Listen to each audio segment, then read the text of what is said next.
पटपड़गंज विधानसभा क्षेत्र के पश्चिम विनोद नगर में जनसभा को संबोधित करते हुए लोकसभा में विपक्ष के नेता और कांग्रेस सांसद राहुल गांधी ने कहा, एक तरफ नफरत फैलाने वाले बीजेपी आरएसएस के लोग हैं और दूसरी तरफ कांग्रेस है। हम नफरत का हिंदुस्तान नहीं चाहते हैं, हमें मोहब्बत का हिंदुस्तान चाहिए।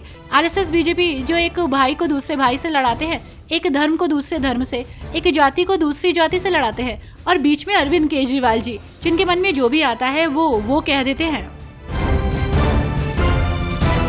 दिल्ली विधानसभा चुनाव को लेकर आप मुखिया अरविंद केजरीवाल चुनावी प्रचार में जुटे हैं। वहीं इसी बीच दिल्ली के घोड़ा इलाके में आप के राष्ट्रीय संयोजक अरविंद केजरीवाल ने एक जनसभा को संबोधित किया। उन्होंने कहा कि वो 10 सालों से राजनीति में है, लेकिन उन्हें राजनीति करनी नहीं आती। केजरीवाल ने कहा कि इसलिए ये लोग मेरे ऊपर चढ़े रहते हैं। उन्होंने कहा कि मैं इंजीनियर था, इंजीनियर हूँ और इंजीनियर रहूंगा।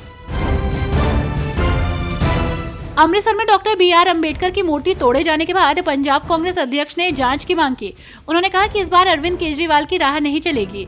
वो हर दिन नई कहानियां गढ़ रहा है। पहले प्रदूषण पंजाब से आता था, लेकिन अब जब उन्होंने वहां सरकार बनाई तो प्रदूषण का स्रोत हरियाणा में स्थानांतरित हो गया। उनका ग्राफ गिर गया क्योंकि वो इस तरह की बात करते हैं। वो प्रदूषण के लिए दूसरे राज्य को कैसे दोषी ठहरा सकते हैं। वरिष्ठ पत्रकार राणा अयूब के खिलाफ दिल्ली पुलिस जल्द ही FIR दर्ज कर सकती है। दिल्ली की एक अदालत ने अयूब के खिलाफ प्राथमिकी दर्ज करने के निर्देश दिए हैं। उन पर सोशल मीडिया पर साल 2016-17 में अपमानजनक पोस्ट करने का आरोप है। दिल्ली विधानसभा चुनाव को लेकर बीजेपी जोरदार तैयारियां कर रही है। एक के बाद एक जनसभाएं और रोड शो कर रही है। इस कड़ी में अमित शाह ने लाजपत नगर में एक भव्य रोड शो किया। इस दौरान सड़क पर हजारों की संख्या में लोगों का हुजूम उमड़ पड़ा। वक्फ बोर्ड की बैठक के बाद JPC और उत्तराखंड में UCC के कार्यान्वयन पर JKPC के अध्यक्ष सज्जाद गनी लोन कहते हैं कि ये एक धार्मिक मुद्दा है और धार्मिक मुद्दे संसद से ऊपर है। ये मुसलमानों पर छोड़ दिया जाना चाहिए कि वे अपने मुद्दे से कैसे निपटना चाहते हैं। हम सभी धर्मों का सम्मान करते हैं, लेकिन हमारे धर्म में हर मुद्दे के लिए नियम है और हम उसके खिलाफ नहीं जा सकते। सरकार को लोगों की आस्था में हस्तक्षेप नहीं करना चाहिए।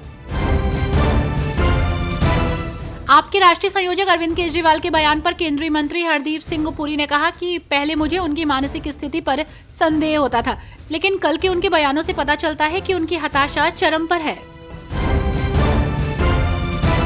विजयम कॉन्क्लेव 2025 में बोलते हुए कांग्रेस सांसद शशि थरूर ने कहा कि केरल अब पूरे एशिया में सबसे महत्वपूर्ण बंदरगाहों में से एक विकसित कर रहा है। हम अब वो विकसित कर रहे हैं जो पूरे एशिया में सबसे महत्वपूर्ण बंदरगाहों में से एक हो सकता है।